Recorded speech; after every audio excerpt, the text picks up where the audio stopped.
Welcome to Roofing Road Trips, the podcast that takes you on a thrilling journey across the world of roofing. From fascinating interviews with roofing experts to on-the-road adventures, we'll uncover the stories, innovations, and challenges that shape the rooftops over our heads. So fasten your seatbelts and join us as we embark on this exciting roofing road trip. Hello, everyone, and welcome to another episode of Roofing Road Trips. I'm your host, Karen Edwards, and I am really excited for our topic today because we have Rick Davis from ABC Supply, and we're going to be sharing some of the best sales tips in the industry today. Rick, welcome. Thank you. I am so excited to be here and be talking with you today. Yeah, so why don't you introduce yourself, tell us a little bit about you and your background. Yeah, I've been with ABC now for 3 years, but prior to that, I have a 40-year journey in the construction industry. Most of it has been as a sales educator. And when ABC brought me to the team, I was very excited because I found an organization of the hundreds I've worked with that has a culture I couldn't believe and does things to help our contractors succeed, like join you on a podcast like this. But I don't say that I'm ever been a roofing contractor. I've done a lot of contracting work for homeowners, but I really think what qualifies me to help is that I've done a lot of home improvement projects on my 125-year-old home. I've worked with a lot of contractors, and I think from a buyer's perspective, it helps me see what can help contractors, plus coupling that with my sales experience as a trainer and educator.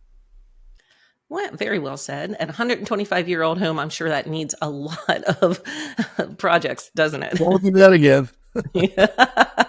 Live and learn. We live and learn. So you kind of approach things. You have not necessarily a 4-step process, but there's 4. What word did you use to describe them? Phases. Yeah, I think that every contractor, when they're thinking about their interaction, I'm talking about with the consumer. If for the low slope, maybe the more commercial type, it's a B2B sort of thing. But when I'm talking to the steep slope, we're talking about retail. We're talking about selling to the consumer. So we're talking about delivering some form of a promise. What are you going to do? What should the consumer expect from you? And I think that's an important thing that a lot of contractors don't consider, that, you want a brand, right? You know that. And the second thing is that how are you going to leverage the sales process? What are you going to do during the interaction to close the deal, get the sale, whatever you want to call it? Then the third step is, of course, the actual experience. And I think it's easy for a contractor to figure, I'll just get my guys there and we'll do the job. But I think they can leverage that whole experience to create more referrals, a happier customer, more Google reviews, all the things that are going to help them drive traffic to their organization, website, generate leads. And then something that I even like to call the validating sale, what they can do after the sale to reinforce the experience and, again, leverage that moment for more referrals, more opportunities in the future. Okay, so let's start with the first phase and the promise and dive a little bit deeper. Like, what does that mean? What should a contractor be thinking about while they're, developing what their promise is going to be? Yeah, great question. And I think the first thing they should be thinking about is the fact that they do this every day of their lives. And the typical consumer might buy 2 roofs in their lifetime, probably 1, but they're not doing this every day. I agree. I agree. I work from my home and people come knocking on my door and I don't answer the door because I see them with their clipboard in their hand and they're going to try to sell me windows. They're going to try to sell me a roof and I don't want to talk to them. I don't want them in my house. Yeah. So there's this preconceived notion like you're guilty until proven innocent, right? Oh my God. So what we want to try to do is overcome that. And I think the best way to do that is to have a prepared thought process, a promise that you're going to deliver. And so I think the promise has to be that we're going to shepherd you through a difficult experience. We're going to make this easy for you. And I think for the contractor, they're so used to doing it, they haven't stopped to analyze the buyer's perspective. They don't know what's going to happen. They don't know everything that goes into it. They don't know that their home's going to be a construction zone, that they're going to be clean up at the end of the day, that if they've got a pet, that the pet's going to have to be kept safe, that there's going to be dust if it's an older home from, it's going to come through, that the walls might jiggle a little and you might want to take some of your, your precious paintings off the wall and pictures and things like that. So I think that the good move in the promise is to let people know we're going to shepherd them through an experience. Before I continue, what do you think of that idea? Yeah, I like it. You got to tell people what to expect because they have no idea what's coming. Yeah. And I think the other thing is then when you deliver that promise, it's how you do it on your website. You should have one. It's not hard to have a website. If it's a Facebook page that you're using, I think it's really important that your message to your customers has a very clear thought process. We're going to help you through this. You're going to be relieved. And then the second part of that is that when you have those messages on your website, wherever it is, you want to create some calls to action. You want to create some interaction with people. And I think that really is what it takes to establish a really great brand promise. So, for example, if I've got a website, rather than just say, hey, call it, just click here for a free estimate, I want to get some stronger calls to action. Like, we're going to give you a free consultation, or click here to find out, get our document, what you should expect when expecting a new roof, right? You like that? Yeah. It's a play on those pregnancy books. Yeah. What to expect when you're expecting. I like it. When you're expecting. And some of the things that I did is some brainstorming with a contractor that I consulted with years ago. When all the salespeople said, oh, it's just price, you don't get it. Like, no. And we went on sales calls and tested an idea. And the idea was that we would tell them your home's going to be construction zone. All the things I just mentioned to you. We're going to clean up at the end of the day, but your shrubs or your grass is going to get trampled a little bit. People don't think about that. And this is what the experience is going to be. But we're going to make this painless and easy as easy as possible for you. And I think when you start talking in their language, their expectations, their vernacular, I think what you do is you create a quicker connection. So that's the whole brand promise that I think that the contractor should consider leveraging. Yeah, I think it's important for the contractor too to tell them how they may mitigate some of that. Like, we're going to protect your landscaping because we hang protective sheets, and we're going to stage our equipment in the driveway, so to avoid damage to your lawn and move your vehicles for us. There's a lot that goes into that. It's funny you say that because when I interviewed some sales reps for one of my clients, it was the contractor, I said, what is it that you think they don't know that they should know?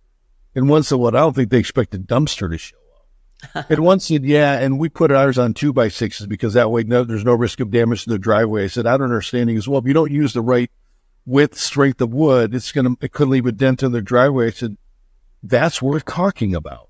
Mm-hmm. That's the thing that puts the consumer at ease, right? And that's the whole game. That's the whole start, the promise. Sure. So we've shared the promise, and then we're going to move into the next phase, and that's the sale, right? Yeah. So I'm going to say something a little controversial right now. I think for a lot of roofers, I do not believe that you have to have a one-call close every time. What? Blasphemy! All the other sales trainers out there are just rolling, their eyes. I'm really different. I'm not saying I'm right, but it's my opinion that the old style of you got to use the how much too much is it close, the reduced to the absurd, the ridiculous porch-like close, and some of those gimmicks are so old school and so inauthentic that it's an insult to the consumer, and more importantly, B, I don't think a lot of salespeople are comfortable behaving that way.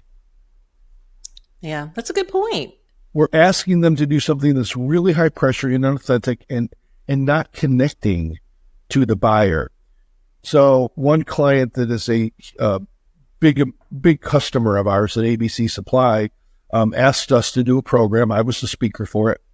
And I said, you need to know something. I'm not a big proponent of this, get it closed on the first opportunity. He said, perfect. They close 72% of their sales on the second close or further. Wow. Yeah, that's impressive. It is impressive. It's impressive they track it. It's impressive that they accept that as a possibility.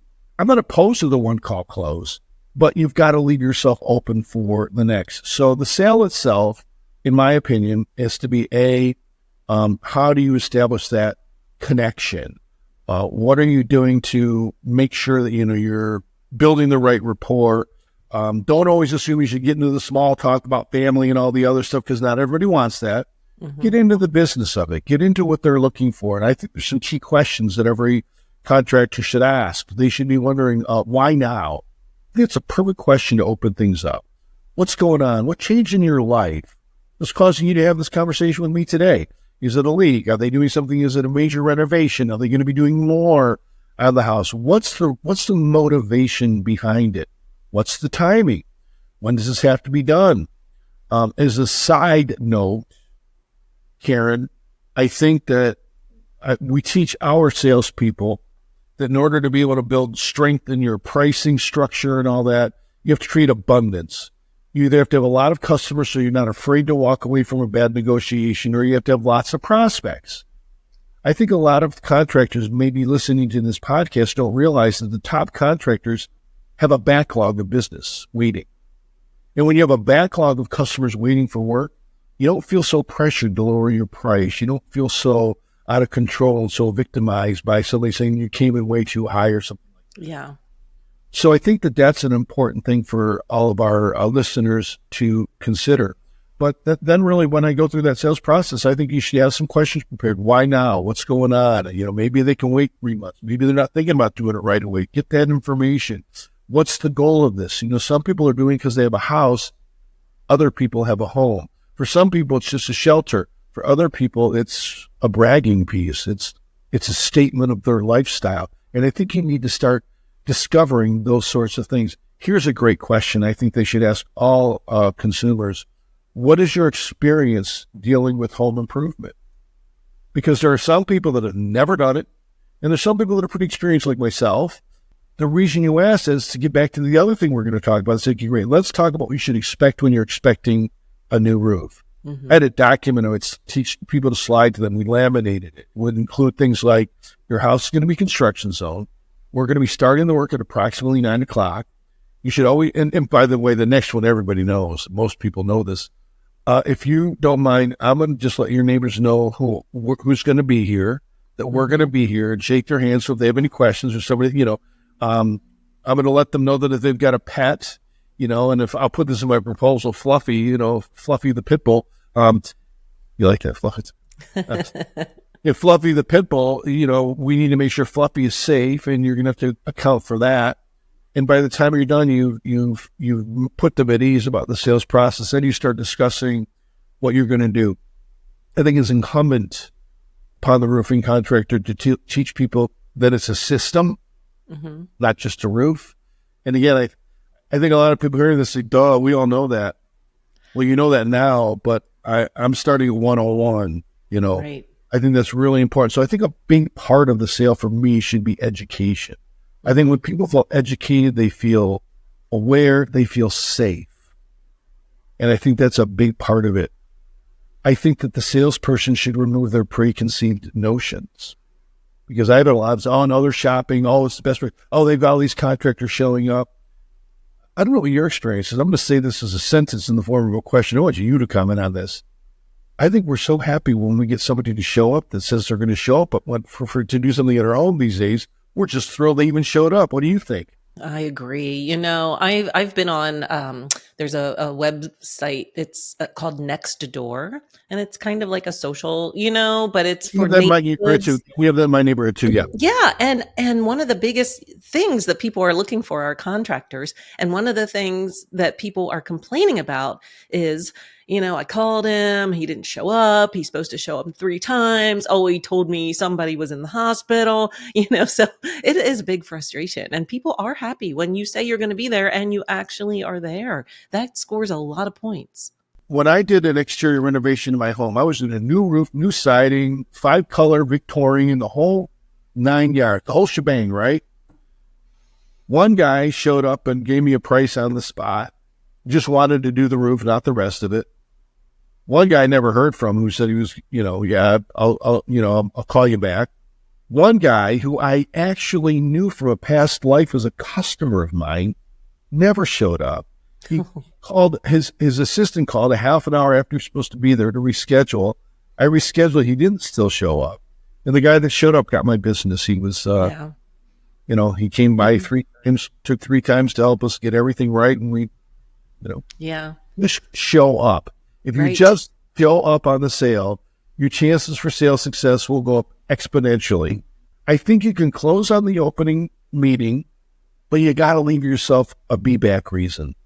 Okay. Allow that to grow organically. And if you feel like you might not get it, maybe you're going to come back a second time to deliver your proposal rather than drop it the first time. Maybe you say, great, let me put some things together. And your proposal should be more than a price and a list of materials. It should be what the experience is going to be, what we're going to do, what the timelines are, who your contact person is, what I heard and observed about your home and what your desires are. I think that can happen in that first call or can happen on a later call, right? Want to hear about best, better, good? I do. Yeah, I'm curious because I mean it's ingrained. I think good, better, best. Good, better, best. I need these 3 options, but you're flipping that around and starting with the best. I am, and there's a number of powerful reasons, but mostly I've tested this several times and it works. Best, better, good is the idea that you don't start with the average product and then get the better one and then get to the best. There's a lot of reasons for this. First off, you're asking people to consider what they can do with their budget, but if you're willing to spend more, and that's a negative feeling for the buyer. So right away, you've imposed a constraint on their psychology, whether you realize it or not. That's the first one. The second one is, I think salespeople do that because they're spending other people's money for them. Yeah. Right? That's true. It's a very humbling moment in your sales career when you sell a window package that costs more than your entire home. That happened to me. I sold a window package for $245,000, which was $30,000 more than I bought my first home for in 1990 or whatever it was. Yeah. Don't spend other people's money for them. Here's the real power. It's called the law of contrast. When you offer the higher option, people will come down if they need to. But studies have shown that when you give them the higher option first, by the law of contrast, when you give them the 3 options, start with the higher one first, they will more often gravitate towards the middle than if you start with the lower one and try to elevate them. Worse yet, that if you start with the lower one, it's much more difficult to get them to the best category. There was a Seattle builder that worked with a client of mine once, and they would sell, big homes, $3 million houses. And the way that this builder worked, he said, here's the materials we put in it. And you can switch anything out, but if you don't, I don't warrant those materials. I only warrant the ones that I recommend. Yeah. Pretty cool, right? That's confidence. So that's my philosophy on best, better, good selling. The other reason, if you start with good, better, best, they say, okay, this is how much it costs for this stuff. I better shop this and see what else I can do. When you start with best, better, good, you've done their shopping for them. Right. They don't need to make sure and keep you honest and make sure that they can, right? I think there's a negotiation opportunity implicit in that. I think this is the first time I thought about it, but the negotiation opportunity implicit in that is that if they don't like your price, well, maybe the best is the right product for you. Maybe the good is the right product for you. So instead of just having to lower your price and your margins and your profitability, you can give them some alternatives which help you in your negotiation in the moment. Yeah. That makes a lot of sense. Okay, so now we've talked about that, and I want to go to the third phase. We have 2 more phases to talk about, and the third phase is the project installation. So tell me about that. Again, I think a lot of our listeners, probably your listeners, are probably already doing this, but you need to have a key contact on the job. I'm amazed how many times I've had people that I don't know who they are, I don't know their names, I don't know who's in charge, and if there's a problem with a neighbor, something goes wrong, I've got a question, I need to know who to go to. Yeah. So they need to know there's going to be a key contact on the job. I think another thing that's really important is, obviously things like the cleanup at the end of the day and all those other things. But I just really believe that they should teach their staff members to know the names of the people they're working for and even introduce themselves. And I've had some that do that and some I don't know who's in my house. So I think it's just really important to consider that when you're on the job, it's not just getting materials on the home. It's about connecting with the homeowner so that they have confidence in the people, in the touch, the personal touch, and the communication. And I think anything you do to do that is good. Obviously to ask permission. It's okay to have the music and all that. But I think they should teach them to wear the right shirt, get something logoed, just to be courteous, to not always say sir and ma'am, but Mrs. Lewis, Mr. Lewis, things like that. And introduce themselves. I'm John. If you need help, boom, I'm Rick. I'm here to help. Yeah. Yeah. It's the small touches that can make a big difference. It is small touches, but that's all good. Well, I was just going to say and then when the project's done, like the installation is done, it doesn't mean that the project's done, right? Or that the sale is done. So I want to make sure we talk a little bit about that. The roof is installed. Great. Now what? So what I advise contractors to do is to leave a folder at the conclusion of the project. And a lot do this. Home builders do this. At the conclusion of the project, the sales rep should say, Mr. and Mrs. Jones, I'm going to be in the area later this week. I would love 5 minutes of your time to leave you some important information with you and to thank you properly for the work we were able and get that meeting. The folder has the warranty information on all the products you supplied, the brand, the colors. If there was windows, maybe you had to do a dormer or something like that. The windows and the brand of windows and the warranty on that, the maintenance schedule. That's where you sell your annual maintenance schedule. So I think it's really important to leave what I like to call the validating presentation. That's where you ask them if they'd be willing to give you a Google review.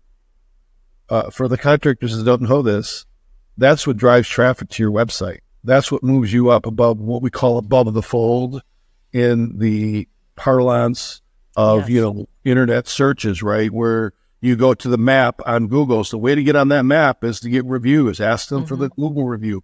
Show them how to do it if they want it, if they're interested. So that folder should have a referral program, what they get. If there's a referral, it should show them all the products they bought, the warranties, contact information, and so on and so forth. And I think that too many times, to your point, they think the sale's done because we finished the job. Yeah.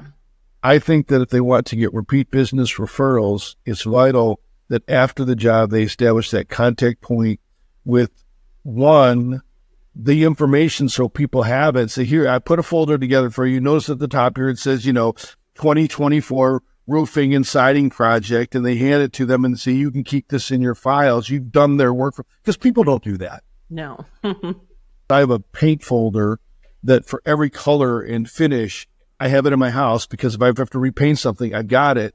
I think that's something you should give them if there was any colors you painted, things like that. So for me, that's when the sale ends. After you've validated and you've got them in the folds. I know a lot of our, contractors out there have newsletters. Invite them to be part of a newsletter. I don't think the newsletter should be a promotional newsletter. I think it should be, here's how to maintain your home, how to winterize your home, a periodic thing to keep in touch with them, a public service, so to speak, so that, again, you're remembered. And if they ever have a question, they ever have more work, or they're going to refer you to somebody, the first person they think of. So it's part of the marketing. That's what that validating presentation is.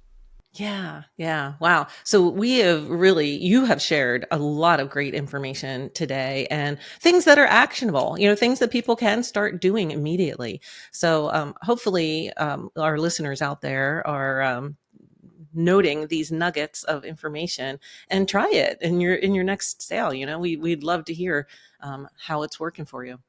And you've got great energy, so I really appreciate the time to be here. And for anybody who's listening to this, you need to know something, that you just got two cats here just talking to each other from the heart. And if if you forget anything else we've talked about today, Karen, I think that when you sell from the heart, and people will they'll feel you better. And I think that's the main tip of the day that I hope people will remember. Thanks, Rick. This has been great, this conversation. And it's great that ABC Supply has someone like you on the team to help contractors succeed.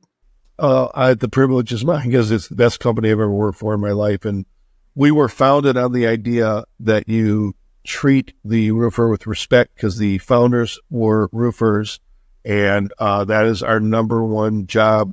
We do not exist without our customers. We totally believe in them. Our number one core value is respect. And thanks for having me and allowing us to help. Yeah. And, if you want to learn more about ABC Supply, they do have a full directory on Roofers Coffee Shop.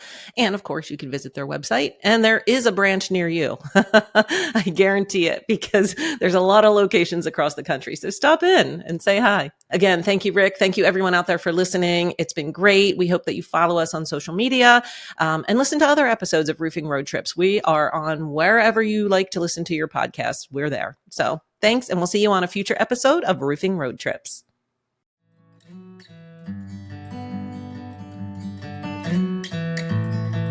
If you've enjoyed the ride, don't forget to hit that subscribe button and join us on every roofing adventure. Make sure to visit rooferscoffeeshop.com to learn more. Thanks for tuning in, and we'll catch you on the next Roofing Road Trip.